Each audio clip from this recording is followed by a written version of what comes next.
નમસ્તે દર્શક મિત્રો. આ મહિનાનું અંત તરફ આપણે જઈ રહ્યા છીએ. ત્યારે આ મહિનાનો જે છેલ્લો વીકેન્ડ છે એમાં આપણા પ્રધાનમંત્રી Shri Shanghai cooperative corporation organization SCO અને જાપાનમાં ઇન્ડો જાપાનીઝ સમિટ એ બે મોટા ઇવેન્ટમાં ભારતની હાજરી નોંધાવશે. ખાસ કરીને અમેરિકાએ જ્યારે આપણા પર 50% ટેરિફ નાખ્યું છે ત્યારે આમાં શું થઈ શકે શું નહીં થઈ શકે શક્યતાઓ ઘણી છે, પણ સાથે સાથે એ પણ નહીં ભૂલવું જોઈએ કે SCOમાં હાજરી આપનારા માત્ર બધા જ ભારતના મિત્રો છે એવું નથી. એમાં પાકિસ્તાન પણ છે, બીજા દેશો પણ છે who are not so friendly with India.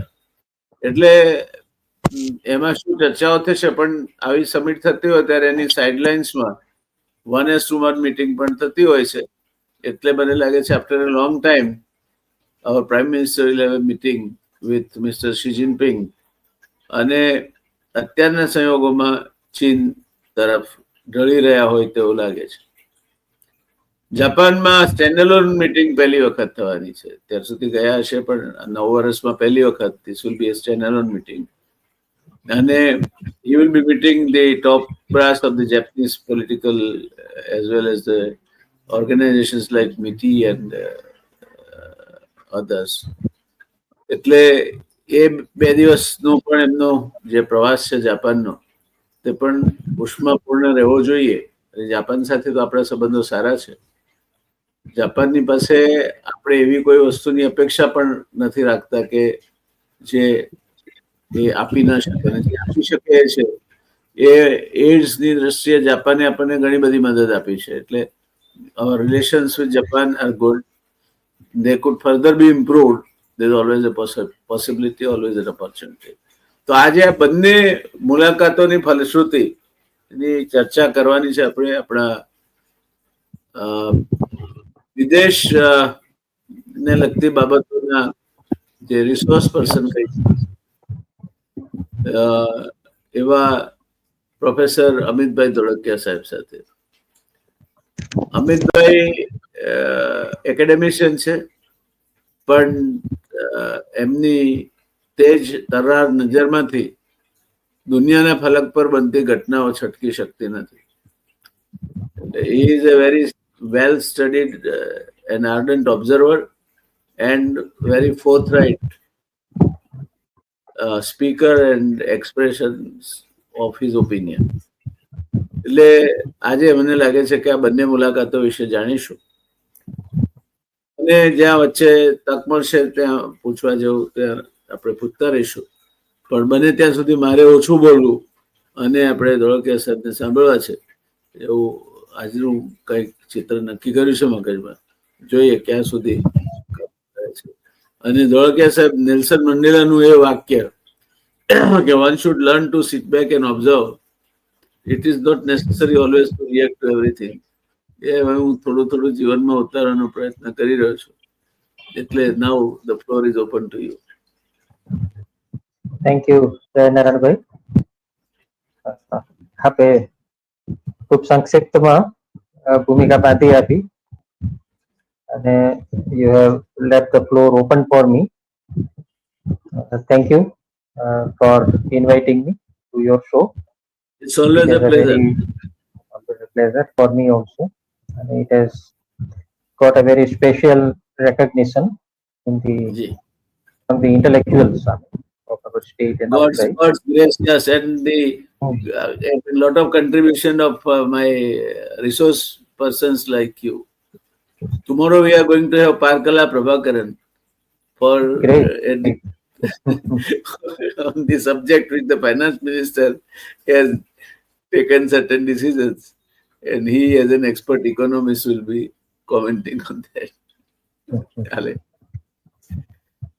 એટલે આપે કહ્યું એ પ્રમાણે જી પ્રધાનમંત્રી નરેન્દ્ર મોદી જાપાન અને ચીન ની મુલાકાતે આજે સાંજે રવાના થઈ રહ્યા છે અને આ બંને મુલાકાતો આમ એકબીજાની સાથે જોડાયેલી નથી, કારણ કે જાપાનની જે મુલાકાત છે તે ભારત અને જાપાન વચ્ચેની જે દ્વિપક્ષી સમિટ છે એ દર વર્ષે જે આ સમિટ યોજાય છે એની આ 15મી કડી છે અને ભારત અને જાપાન વચ્ચે જે ઘનિષ્ઠ સહકાર છે આર્થિક ક્ષેત્રમાં અને ટેકનોલોજીના ક્ષેત્રમાં, અને સાથે સાથે રાજકીય રીતે પણ બંને દેશો વચ્ચે જે હુંફાળી આપલે થતી રહે છે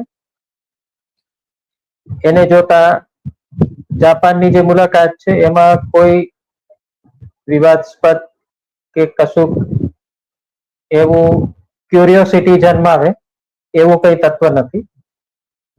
એટલું જ છે કે પ્રધાનમંત્રી મોદી અને જાપાનના પ્રધાનમંત્રી ઇશિબા વચ્ચે એટલી વખત મુલાકાતો નથી થઈ જેટલી ઇશિબાના પ્રીડિસેસર સાથે પ્રધાનમંત્રીને થઈ હતી. એટલે વ્યક્તિગત પરિચયની દ્રષ્ટિએ કદાચ નરેન્દ્ર મોદી અને જાપાનના પ્રધાનમંત્રી ઇશિબા વચ્ચે એક વ્યક્તિગત ગરોબો કેળવવાની આ તક રહેશે. સાથે સાથે પ્રધાનમંત્રી ભારતના જે કન્સર્ન્સ છે આંતરરાષ્ટ્રીય સ્તરે, અને અત્યારે ભારત મુખ્યત્વે બે મહત્વની બાબતો છે કે જેને આંતરરાષ્ટ્રીય સ્તરે એ જુદા જુદા દેશો અને નેતાઓને સમજાવવા માંગશે.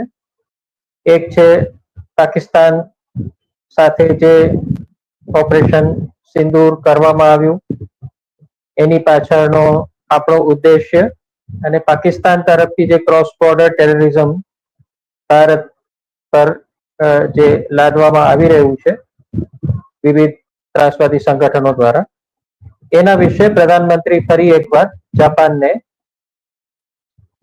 ખુલ્લો સહકાર આપવા માટે વિનંતી કરશે. કારણ કે ઓપરેશન સિંદૂર વખતે સમહાઉ જાપાને ખુલ્લી રીતે ભારતના સમર્થનમાં આવવાનું ટાળ્યું હતું, આપણી ઘનિષ્ઠ મૈત્રી હોવા છતાં પણ. એટલે મને એવું લાગે છે કે દ્વિપક્ષી વાટાઘાટોમાં ટેકનોલોજી અને આર્થિક સહકાર એટલે ખાસ તો ઇન્વેસ્ટમેન્ટની દ્રષ્ટિએ આ મુલાકાત મહત્વની રહેશે. અને સાથે સાથે ટેકનોલોજીના ક્ષેત્રે પણ ભારતનું જે અવલંબન છે જાપાનની કંપનીઓ તરફ એ અવલંબન બરકરાર પણ રહેશે, અને સાથે સાથે નવી કેટલીક ટેકનોલોજી ભારતને પ્રાપ્ત થાય એ માટે ભારતનું ડેલિગેશન પ્રયાસ કરશે.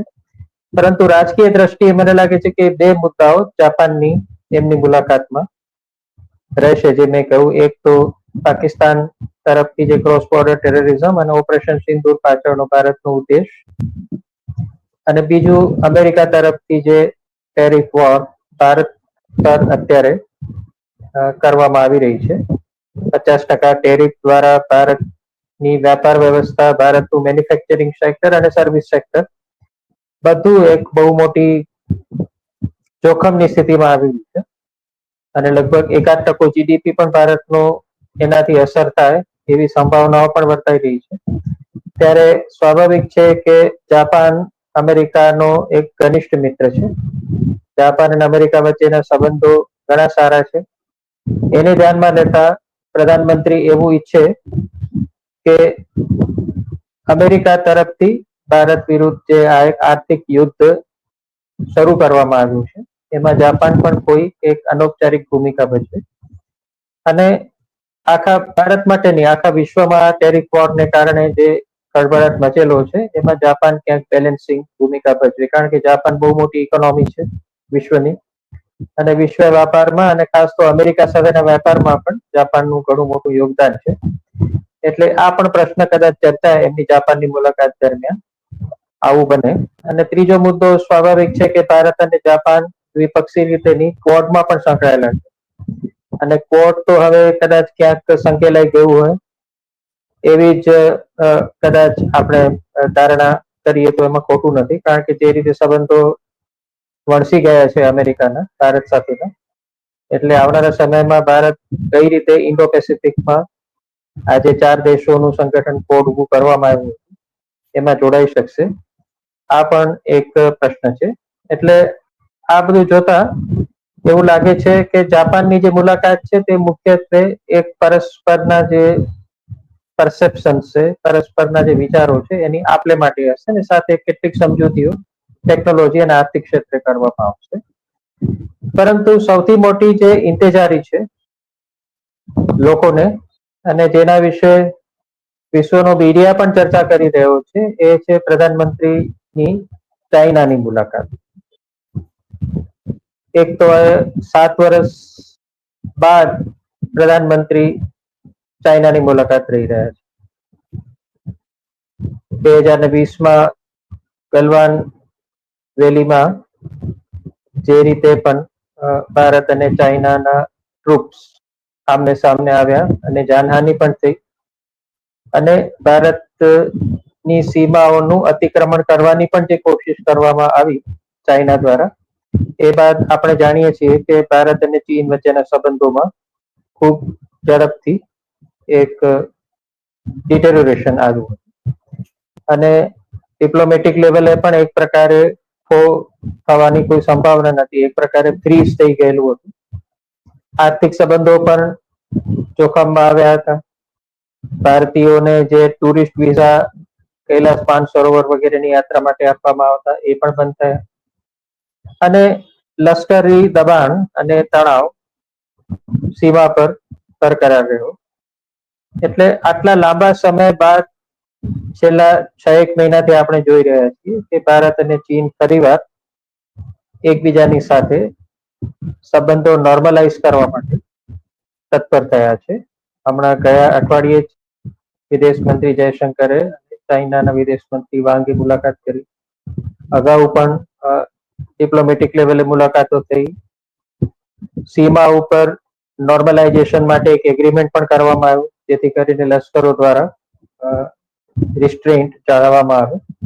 એટલે છેલ્લા 6 મહિનામાં જે કોન્ફિડન્સ બિલ્ડિંગ મેઝરનું વાતાવરણ કરવામાં આવ્યું, તૈયાર કરવામાં આવ્યું ભારત અને ચીન વચ્ચે, એને કારણે ચીનની આ મુલાકાત સંભવ બની છે.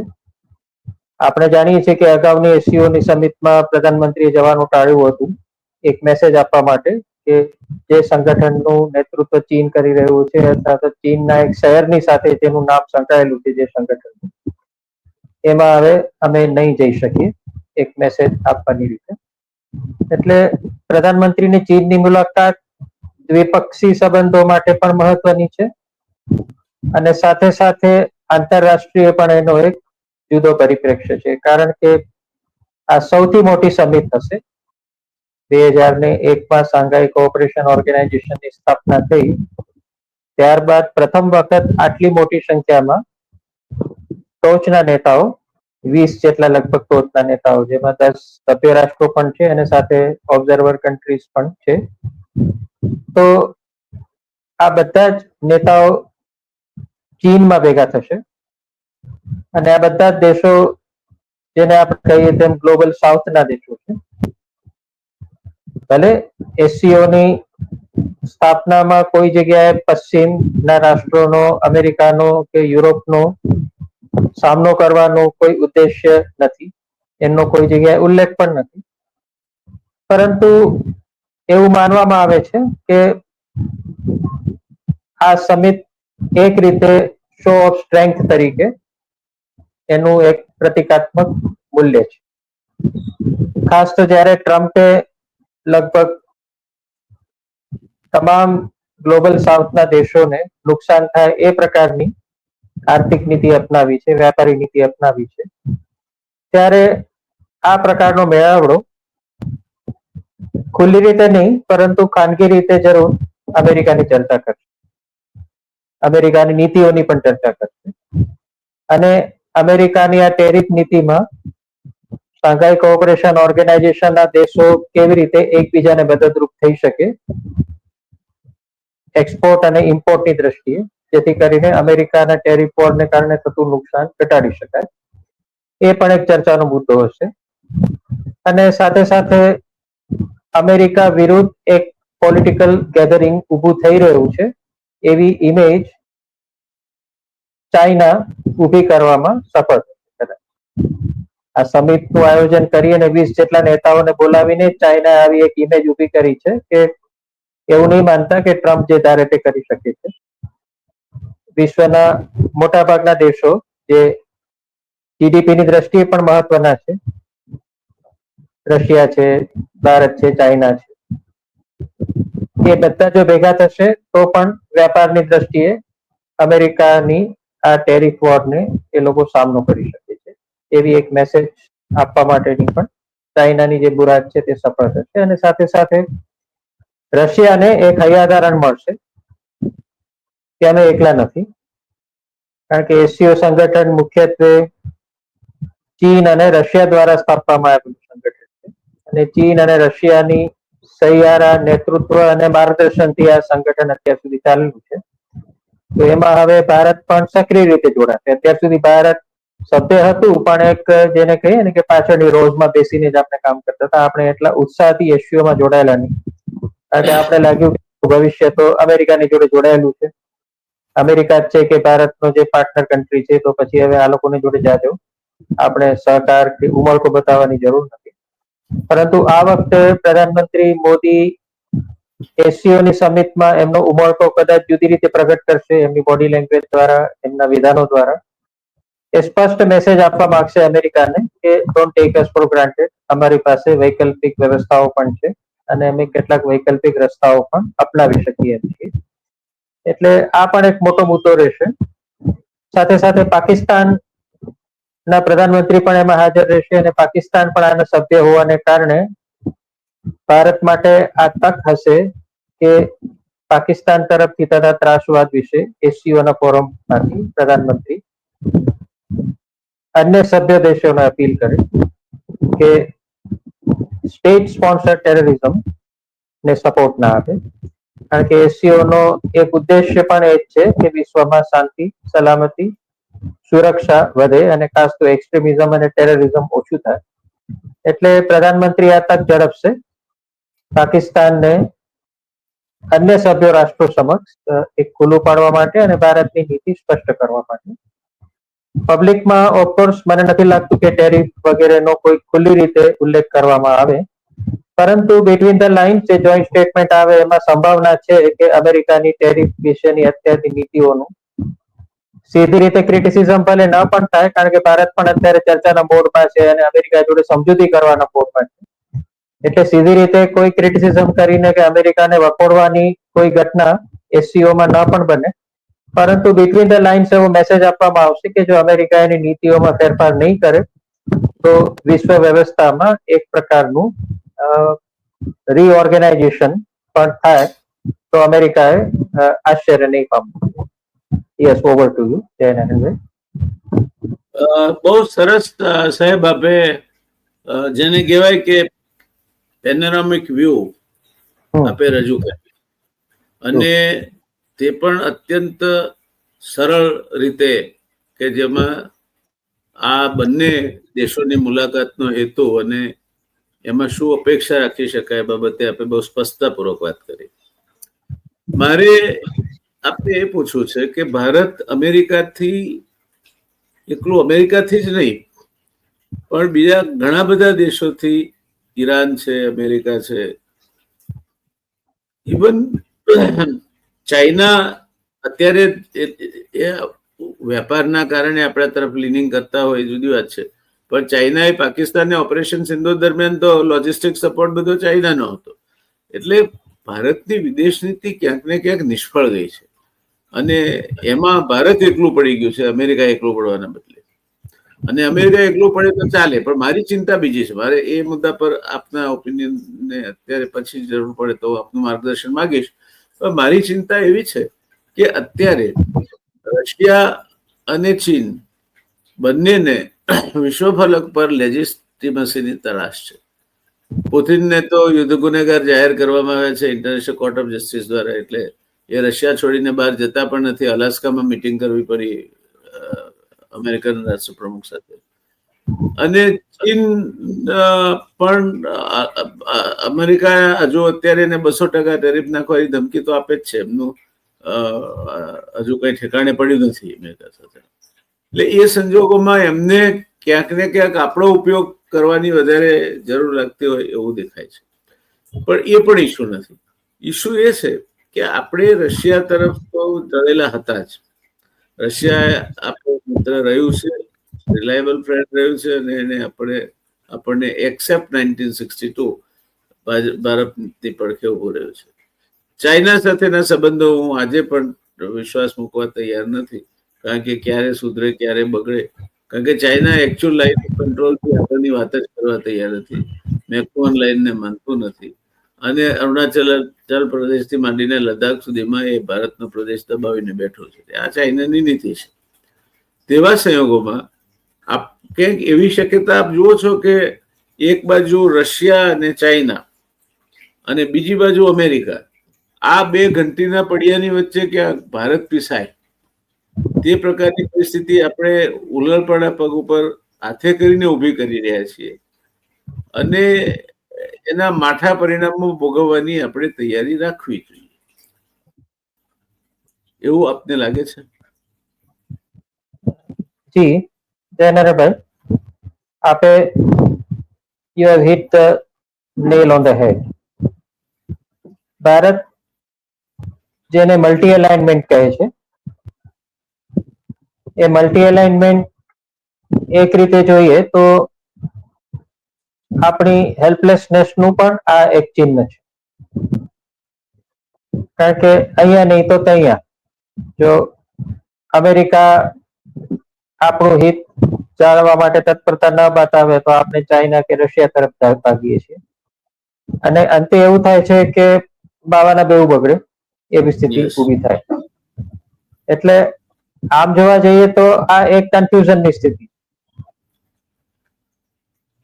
સમય આવે ત્યારે આપણે કહીએ છીએ કે ચાઇનાનો માલ નહીં ખરીદો, ચાઇના ભારતનું પ્રતિસ્પર્ધી છે.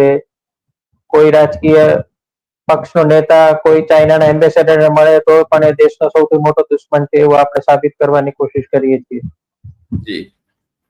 પરંતુ સમય આવે ત્યારે આપણે ચાઇના સામે જોડી દઈએ છીએ, અને ચાઇનાને એક એવી ઇમેજ આપણે આપીએ છીએ કે ભારત ફરી પાછું ચાઇનાનો મિત્ર થવા માટે તૈયાર છે. હકીકત આપણે કીધી એ વાત સાચી જ છે કે ચાઇના અને ભારત વચ્ચે લાંબા ગાળાના હિતો છે તે કોન્ફ્લિક્ટિંગ છે.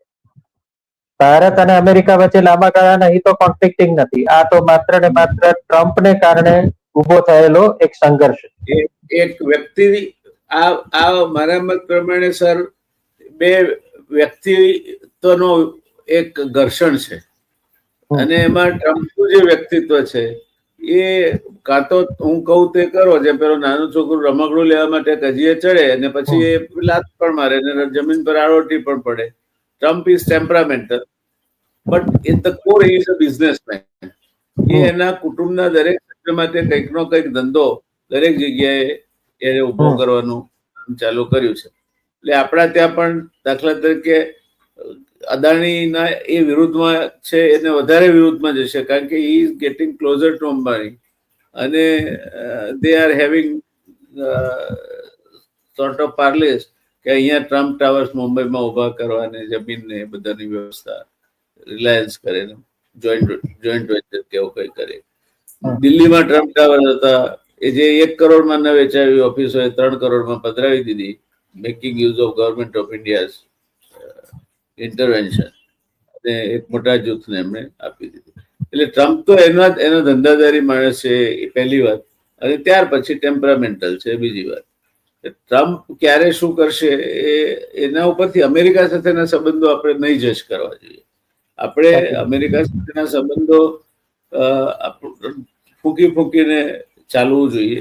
એ વાત આપે જે કઈ તદ્દન વ્યાજબી છે, પણ આપણે છેવટે તો અમેરિકા જેટલું નિકટતા ચીન સાથે નહીં થઈ શકે, કારણ કે ચીન તમારા જે પ્રદેશો લઈને બેઠું છે એ ખાલી કરવા જ તૈયાર નથી. ઉલટાનું બીજા વધારે પ્રદેશોમાં એને બાંધકામો શરૂ કર્યા છે, ટાઉનશીપ ઊભી કરી છે, રસ્તાઓના ચાઇનીઝ નામ આપ્યા છે. એટલે કે અત્યારે બીજું, અમેરિકા સાથે આપણો ટ્રેડ બેલેન્સ હતું 45 થી 50 અબજ અમેરિકન ડોલરનો. અહીંયા 85 થી 90 અબજ અમેરિકન ડોલરની ટ્રેડ ડેફિસિટ છે. એટલે ચાઇના માટે એક ધંધો નફાનો છે, આપણા માટે એ ધંધો. અને એમાં સર, બિફોર આઈ કન્ક્લુડ, આપણે એવા નિર્ણયો લઈએ છીએ કે જે આપણા પગ પર કુહાડો મારવાનું કામ કરતા હોય.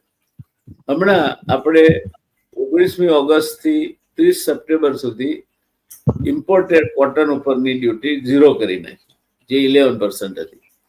પછી એ પાછી 2 દિવસમાં એક્સટેન્ડ કરીને છે 31 ડિસેમ્બર સુધી કરી નાખી. This is what precisely we were afraid of, કે અમેરિકા એની એગ્રો પ્રોડક્ટ્સ અહીંયા નાખવા માંગે છે. કારણ કે એ જે હેવી સબસિડાઇઝ કરે છે ત્યાં ફાર્મર્સને, એ સબસિડી આપણા ત્યાં તો આપવાની શક્ય જ નથી. અને જે કરવાનું હતું, આર્ગ્યુમેન્ટ એ હતું કે ટેરિફ સામે આપણા product, cotton conversions, cloth and apparels and readymade garments, other product, એ અમેરિકામાં મોટું બજાર છે અને એમાં આપણે નથી રહેતા, એટલે વિયેતનામ ને, બાંગ્લાદેશ ને, થાઈલેન્ડ ટુ સમ એક્સટેન્ટ તેમાં ઘૂસી જશે. તો વાત સાચી છે, પણ એમાં ઇન્ડસ્ટ્રીને ચીપર ઇનપુટ મળે એટલા માટે થઈને ફાર્મરનો મોઢામાં આવેલો કોળિયો કાઢી લેવાની ક્યાં જરૂર હતી? You could have given them separately a compensatory package to compensate them for making them competitive. Call them and say શું જોઈએ છે તમારે, કેટલું એક્સ્ટ્રા કોસ્ટ થાય છે, ચાલો તમને અમે એક્સપોર્ટ ઇન્સેન્ટિવ તરીકે તમને આપવા તૈયાર છે. That would have been a better deal. આમાં બાવાના બે બગડે છે. એક તો ફાર્મરનો અત્યારે ઓક્ટોબરમાં, મધ્યમાં ઓક્ટોબરની કોટનનો સિઝન શરૂ થાય, બરાબર તેવે સમયે અહીંયા ડમ્પિંગ થયું હશે 11% ઓછા ભાવથી, એટલીસ્ટ ડ્યુટી કાઢી નાખી હતો, સબસિડીને જવા દઈએ તો. અને બીજું, એ ડિસેમ્બર સુધી લંબાવે, એટલે આખું વર્ષ ફાર્મરનું કોટન યર જે ઓક્ટોબર ટુ સપ્ટેમ્બર હોય છે, એ આખું આ વખતે ધોવાઈ જશે.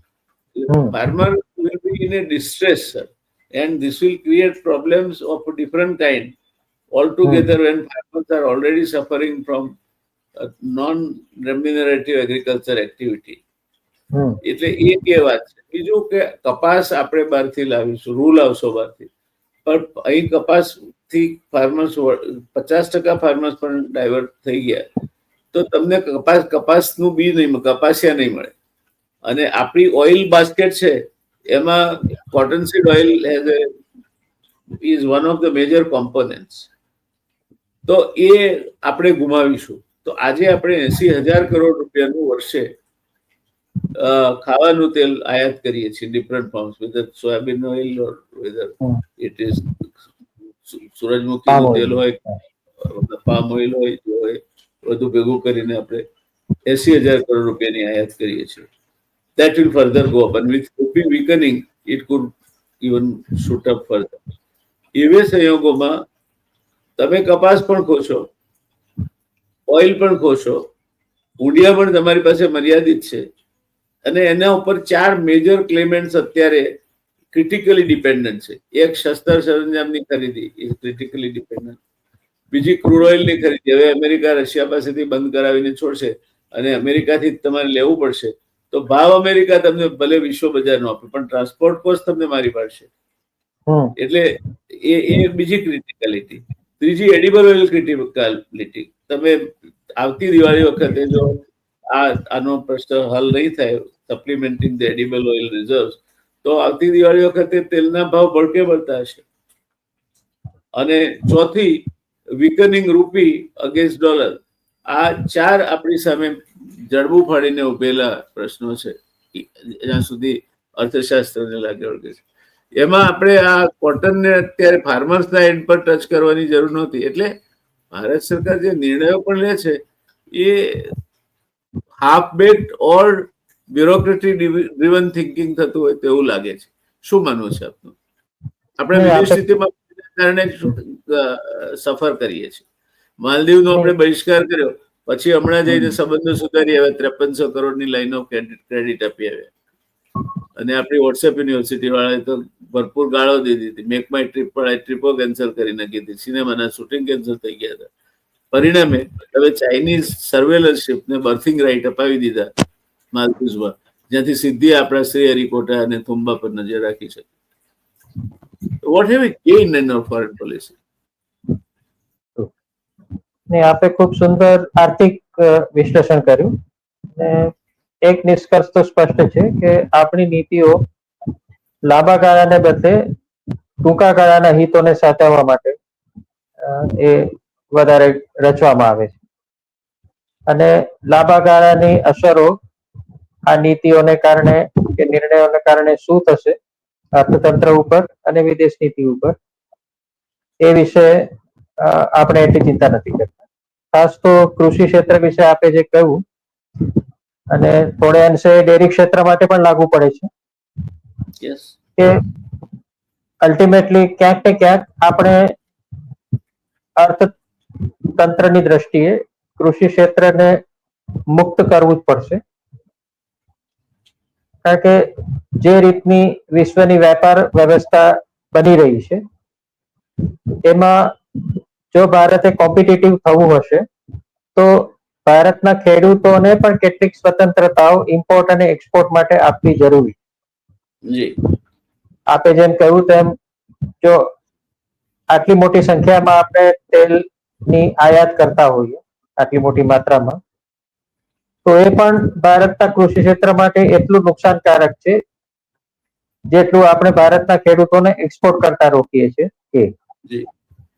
એટલે એ વસ્તુ રાતોરાત નહીં થાય, પરંતુ લાંબા ગાળાનું એક આપણે વિઝન કેળવવું પડશે. આજે નહીં તો 20 વર્ષે લોંગ ટર્મ થિંકિંગ, જેમ કે 5-10 years from now down the road શું થવું જોઈએ એવું કોઈ વિચારીને નિર્ણયો લેવાતા એવું દેખાતું નથી. અલ્ટિમેટલી વિશ્વમાં જે વસ્તુ સસ્તી મળે છે એ જ વેચાવાની છે.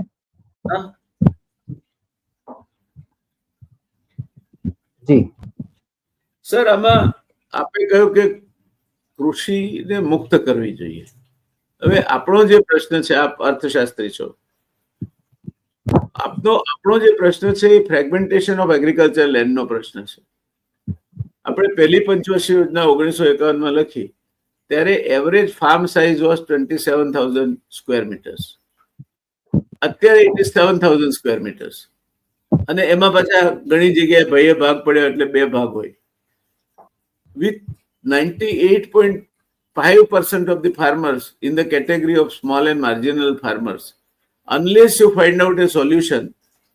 કારણ કે આપણી 45% ખેતીની જમીન તો રોડ, પેલા જે શેઢા, નાળિયા, ગાડાવાટ, બંડિંગ્સ અને વાડ કરેલી હોય એમાં જ આ ખેતરો ડિવાઈડ થતા જાય છે.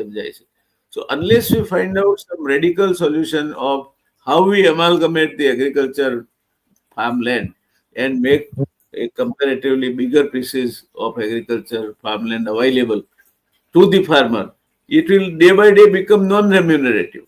આજે છે 7,000 ચોરસ મીટર છે, એ 5 years down the road 2,000 ચોરસ મીટર થઈ જશે. 2,000 ચોરસ મીટરના ખેતરમાંથી કુટુંબ સસ્ટેન થાય એવું તો બનવાનું નથી. એટલે આપણે માનીએ કે અમુક ફાર્મર્સ ખેતી કરી શકશે, પણ બાય એન્ડ લાર્જ 98% ખેડૂતો જો ખેતીથી દૂર થવાના હોય તો સાહેબ બીજો એક પ્રશ્ન એમાં એ છે કે ભલે 16% જ છે જીડીપીમાં કૃષિનું પ્રદાન, પણ ડાયરેક્ટ ઇનડાયરેક્ટ 50% નોકરીઓ કૃષિ ક્ષેત્રમાંથી આવે છે. અને આપણા ત્યાં ઇનવર્ડ લુકિંગ ઇકોનોમી છે, તો આપણા ત્યાં જે ઉત્પાદન થાય છે સાહેબ એ 50% કૃષિ લિંક્ડ માર્કેટમાં જાય છે. દાખલા કે 55% મોટરસાયકલ ગામડાઓમાં વેચાય છે, 52% કપડું ગામડાઓમાં વેચાય છે. આજે ગામડામાં જઈએ તો બિસ્લેરીની બોટલ મળતી થઈ ગઈ છે. FMCG goods have made deep inroads into the village lifestyle. હવે ગામડામાં વોશિંગ મશીન કોઈના ત્યાં જોવા મળે તો નવાઈ પામવા જેવું હોતું નથી. એટલે એ પરિસ્થિતિમાં એ sector which is keeping us still kicking, એ આપણને જો કોઈ રાખતું હોય તો કૃષિ રાખે છે. કારણ કે પેલામાં આર્ટિફિશિયલ ઇન્ટેલિજન્સ આવશે, ઓટોમેશન આવશે, એ નોકરીઓ આપવાની ક્ષમતા તો એની ઓછી થવાની છે. આપણે માઇક્રો અને લઘુ ઉદ્યોગોને મારી નાખ્યા છે સિસ્ટમેટિકલી. પર યુનિટ ઓફ ઇન્વેસ્ટમેન્ટ આજે જે માઇક્રો કે સ્મોલ ઇન્ડસ્ટ્રી હતી એ 1 લાખ દીઠ 10 માણસોને રોજી આપતી હતી. આજે 5 કરોડ દીઠ 1 માણસને રોજી આપે છે. હવે આર્ટિફિશિયલ ઇન્ટેલિજન્સ આવશે એટલે 10 કરોડ દીઠ 1 માણસને રોજી આપશે. એટલે શ્રમ પ્રચુર જે વ્યવસ્થા છે એને આપણે તોડી રહ્યા છીએ અને મૂડી પ્રચુર વ્યવસ્થા તરફ જઈ રહ્યા છીએ. તો આ કઈ જાતની નીતિઓ ભારત સરકાર અનુસરે છે? નહીં, આપે સાચી વાત કરી કે ભારતના કૃષિ ક્ષેત્રને જે મુખ્ય પ્રશ્નો નડે છે અત્યારે, એમાં એક તો ફ્રેગમેન્ટેડ લેન્ડ હોલ્ડિંગ્સની જે વાત છે કે ખૂબ નાના ખેતરોને કારણે આધુનિક ટેકનોલોજીનો ઉપયોગ ખેડૂત એ નાના ખેતરો હોવાને કારણે કરી નથી શકતો, અને ઇકોનોમીઝ ઓફ સ્કેલ એચીવ નથી થતી લેન્ડ હોલ્ડિંગ નાના હોવાને કારણે, અને એફિશિયન્ટ યુઝ ઓફ રિસોર્સિસ પણ નથી થઈ શકતા કૃષિ ક્ષેત્રે. આ એક મહત્વનો પ્રશ્ન છે. બીજું, મોડર્ન ટેકનોલોજીનું એડોપ્શન હજી પણ સંતોષકારક રીતે કૃષિ ક્ષેત્રમાં નથી થતું. મિકેનાઇઝ્ડ એગ્રીકલ્ચર આપણે ત્યાં હજી પણ હાઈલી લેબર ઇન્ટેન્સિવ એગ્રીકલ્ચર છે. જરૂરતથી વધારે સંખ્યામાં માનવ બળનો ઉપયોગ કૃષિ ક્ષેત્રે કરવામાં આવે છે, એટલા માટે કે કદાચ બીજું કોઈ કામ નથી, એટલા માટે બહુ મોટો વર્ગ એગ્રીકલ્ચરમાં રોકાયેલો રહે છે. અને ટેકનોલોજીનો ઉપયોગ ન થવાને કારણે ફાર્મ yields બહુ ઓછા છે. 1 એકરમાંથી અમેરિકા જેટલા ઘઉં પકવે છે એના કરતા ઘણા ઓછા ઘઉં ભારતનો ખેડૂત પકવે છે. 1 એકરમાં ચાઇના જેટલો ડાંગર પકાવે છે એનાથી 1/3 જેટલું ડાંગર ભારતના ખેતોમાં પાકે છે.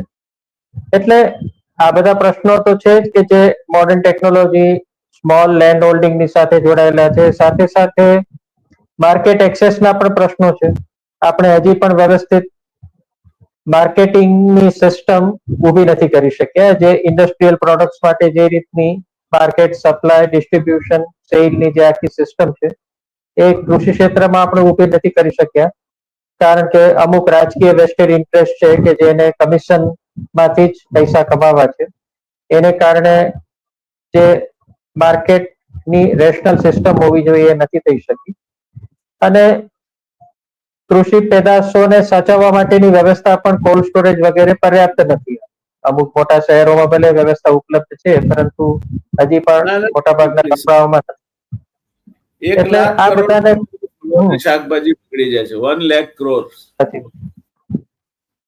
એટલે ઇન્ફ્રાસ્ટ્રક્ચરના પણ ઇશ્યુઝ છે, yield ના પણ ઇશ્યુઝ છે, અને ક્યાંક ને ક્યાંક ભારતની સોઇલની પણ ડિગ્રેડેશનના પ્રશ્નો ગુજરાતમાં પણ બહુ મોટા પ્રમાણમાં આવી રહ્યા છે. આપણે જાણતા નથી, પરંતુ જમીનનું જે રીતે ધોવાણ થઈ રહ્યું છે એ ખારાશ વધી રહી છે. ખાસ તો કોસ્ટલ એરિયાઝમાં પણ કૃષિના પ્રશ્નો મોટા વધી રહ્યા છે, અને વધારે પડતા કેમિકલ ફર્ટિલાઇઝરના ઉપયોગને કારણે પણ જમીનની ગુણવત્તા ધીરે ધીરે ઘટી રહી છે. તો આ બધાને કારણે હું જોઈ રહ્યો છું કે ભારતનું કૃષિ ક્ષેત્ર વૈશ્વિક સ્તરે નોન કોમ્પિટિટિવ અત્યારે પણ છે, અને ભવિષ્યમાં વધારે થશે કદાચ. હવે આપણે માત્ર સબસિડીના આધારે એને પ્રોટેક્ટ નહીં કરી શકીએ. સરકાર રાજકીય રીતે એક ટૂંકા ગાળાની નીતિ છે કે એમને પ્રોટેક્ટ કરો સબસિડી દ્વારા, અને કોઈ પણ રીતે ફાર્મર કંઈક થોડા ઘણા પૈસા કમાઈ લેશે, પરંતુ એ લાંબા ગાળા માટે હિતાવહ નીતિ નથી. એટલે કેવી રીતે ભારતના કૃષિ ક્ષેત્રને વૈશ્વિક રીતે કોમ્પિટિટિવ બનાવવું? હકીકત એ છે કે જો આપણે માર્કેટ ખરેખર ઓપન કરી દઈએ, અને એટલા માટે તો અમેરિકા સાથે સૌથી મોટી મડાગાંઠ પડી છે, કારણ કે બધું જ બહાર સસ્તું મળે છે. દૂધ પણ સસ્તું મળે છે, માખણ સસ્તું મળે છે, ચોકલેટ પણ સસ્તી મળે છે, ક્રીમ પણ સસ્તું મળે છે, બધું જ સસ્તું મળે છે. ઘણી બધી કૃષિ પેદાશો પણ બહાર સસ્તી મળે. એટલે આર્ટિફિશિયલ બેરિયર દ્વારા ભલે આપણે ભારતના કૃષિ ક્ષેત્રને અત્યાર સુધી પ્રોટેક્ટેડ રાખ્યું છે, પરંતુ લાંબા ગાળે જે વિશ્વ વ્યવસ્થા વિકસી રહી છે આર્થિક રીતે, એમાં માત્ર ને માત્ર સબસિડીથી કૃષિ ક્ષેત્રને ટકાવી રાખવું એ સારી વાત નથી. આપણે પાયાના કેટલાક પગલાઓ ભરવા જોઈએ. ઇવન કોઓપરેટિવ ફાર્મિંગના પણ કન્સેપ્ટ ઉભા કરવા જોઈએ, જેથી કરીને ટેકનોલોજીનો ઉપયોગ થઈ શકે, થોડી ફાર્મ સાઇઝ મોટી થાય તો. સૌથી મોટો પ્રશ્ન આપે કહ્યું તેમ ફ્રેગમેન્ટેશન ઓફ ફાર્મ લેન્ડ, અને એના ઉકેલ માટે એક સામાજિક રીતે પણ લોકોએ તૈયાર થવું પડે. હું નથી માનતો કે આ માત્ર સરકારનો જ મુદ્દો છે, પરંતુ પરિવારે, સમાજે, ગામડામાં પણ હવે સરકાર બંને ભેગા નહીં થાય ત્યાં સુધી એનો ઉકેલ નહીં. અને it will be a big drag on economy. આપણી જે એગ્રીકલ્ચરલ બેકવર્ડનેસ છે એને કારણે, અને બિનજરૂરી રીતે લોકો એગ્રીકલ્ચરમાં સંકળાયેલા જરૂરથી વધારે. આનાથી અડધી સંખ્યામાં પણ જો લોકો એગ્રીકલ્ચરમાં સંકળાશે તો આનાથી ડબલ પાક આપણે બનાવી શકીએ. પરંતુ બીજું કઈ નહીં હોવાને કારણે એક જેને કહીને પ્રચંડ અનએમ્પ્લોયમેન્ટ રીતે ચાલ્યા કરે છે. એટલે મૂળ મુદ્દો જે આપણે વાત કરતા હતા એ જ છે કે ભારતની જે વિદેશ નીતિ છે એ અત્યારે ક્યાંક દુવિધાની સ્થિતિમાં છે કે આપણે આમ જોવા જઈએ તો ક્યાંય નથી અને કોણ આપણી સાથે છે એ ચોક્કસપણે આપણે કહી પણ નથી શકતા. એટલે અમેરિકાએ ટેરિફ વધાર્યું તો હવે એસસીઓ ની મીટિંગમાં જઈને આપણે ઉમાકો બતાવીએ અને એવી ઇમ્પ્રેશન ઊભી કરીએ કે ના ના ચાઇના સાથે અમે ફરીવાર મૈત્રી કરવા તૈયાર છીએ, પરંતુ એ સંભવ નથી. ચાઇના અને પાકિસ્તાનની દોસ્તી એટલી બધી ઊંડી છે અને એટલી બધી મલ્ટી ડાયમેન્શનલ છે કે ક્યારે ભારત ચાઇનાને પાકિસ્તાનથી દૂર કરવામાં સફળ નહીં થઈ શકે અને જ્યાં સુધી એ નહીં થાય ત્યાં સુધી આપણી સલામતી માટે ચાઇના એક બહુ મોટો ખતરો રહેશે. બીજું બોર્ડરનો પ્રશ્ન છે આપણે કહ્યું છે અને ચાઇના બોર્ડર માટે નોન નિગોશિયેબલ પોઝિશનમાં છે. એ સિક્કિમ પરનો દાવો નહીં છોડે, અરુણાચલ પરનો દાવો નહીં છોડે, લડાખના કેટલાક એરિયાસ પરનો દાવો નહીં છોડે અને તિબેટ માટે ભારતની જે ખાસ તો દલાઈ લામા અને તિબેટના શરણાર્થીઓ માટેની જે નીતિ છે એને પણ ક્યારે ચાઇના સ્વીકારશે. એટલે મૂળભૂત રીતે ભારત અને ચાઇનાના હિતો વચ્ચે કોઈ સિમેટ્રી નથી, કોઈ હાર્મની નથી અને લાંબા ગાળે ક્યારે દોસ્તી થઈ જ નથી.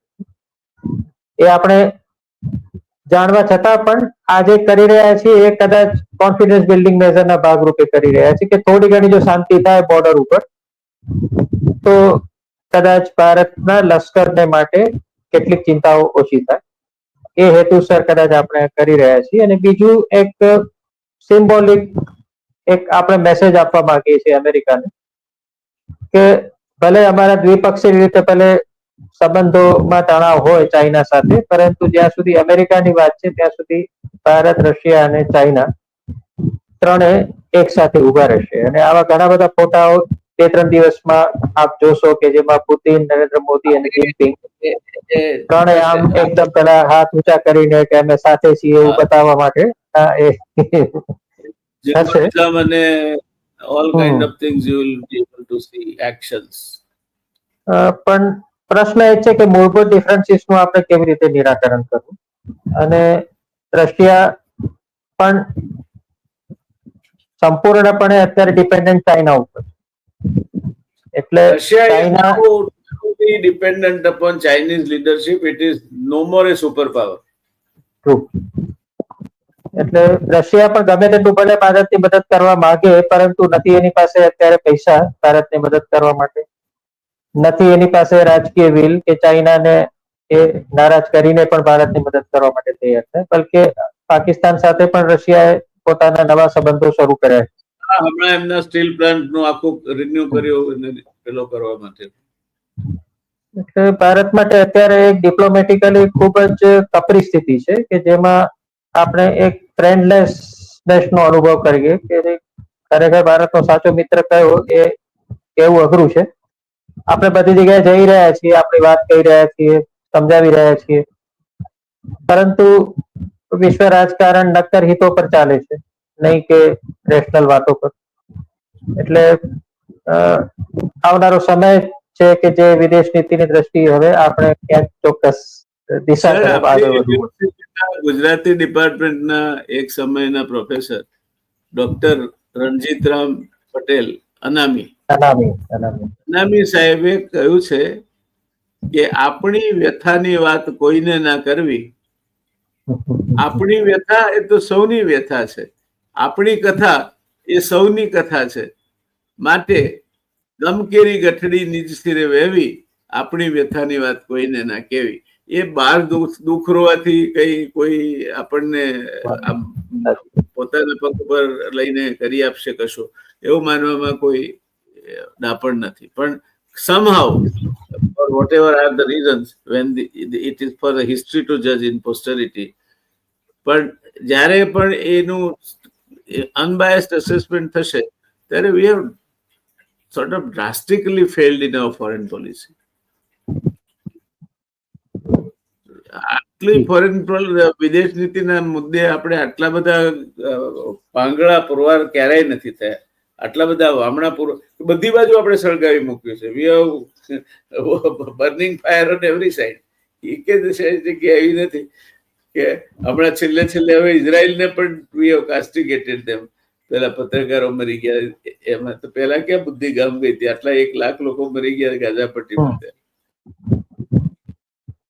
એટલે કન્ફ્યુઝનની સ્થિતિમાં છે અત્યારે ભારતની વિદેશ નીતિ, અને કોઈ ચોક્કસ દિશા કે સિદ્ધાંતો નથી પણ નથી દેખાતા, અને વાસ્તવદર્શિતા પણ નથી દેખાતી. તમે ચાલો સિદ્ધાંતમાં ના માનતા હો તો રિયલિઝમ તરફ જાઓ કે ભાઈ એ પણ બહુ સ્પષ્ટ દેખાય. સિદ્ધાંત વિરુદ્ધ અમુક વસ્તુ નહીં થવી જોઈએ, જે whoever you are, whatever party you belong to, but country first.